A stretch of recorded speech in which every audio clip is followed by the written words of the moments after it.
Diante do lamentável espectáculo que están a dar tanto o Partido Popular como o PSOE tras o rexeitamento no Congreso polos grupos da dereita do chamado decreto Ómnibus e que se vai trasladar ao pleno do Concello de Vigo deste luns co debate dunha moción de urxencia do Grupo Socialista, desde o Bloque Nacionalista Galego temos que exixir que se deixe de xogar con cuestións tan importantes para a xente como son as bonificacións do transporte, a suba das pensións ou a mellora do investimento en Galiza. Uns e outros, insistindo neste pim-pam-pum partidista, xogando ambos os dous ao canto peor, mellor, pensando únicamente en como prexudicar o contrario, o que están a provocar é un innecesario sufrimento na cidadanía e alentan a desafección coa política. Porque a política debe servir a xente, debe estar orientada a atender mellor as necesidades do pobo en lugar de satisfacer estrategias electoralistas, nin de desgaste do goberno, nin de erosión da oposición. Por iso, anunciamos que o BNG imos formular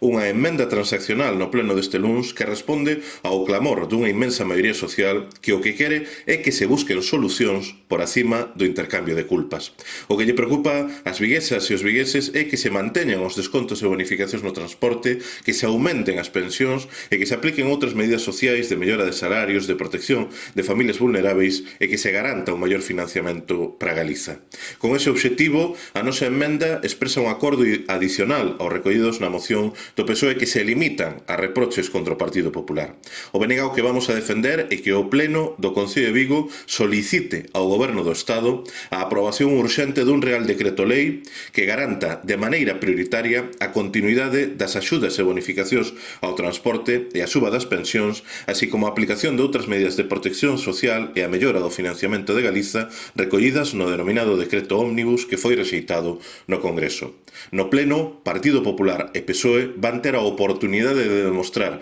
se o que lles importa de verdade é a xente ou só o seu propio en Vigo.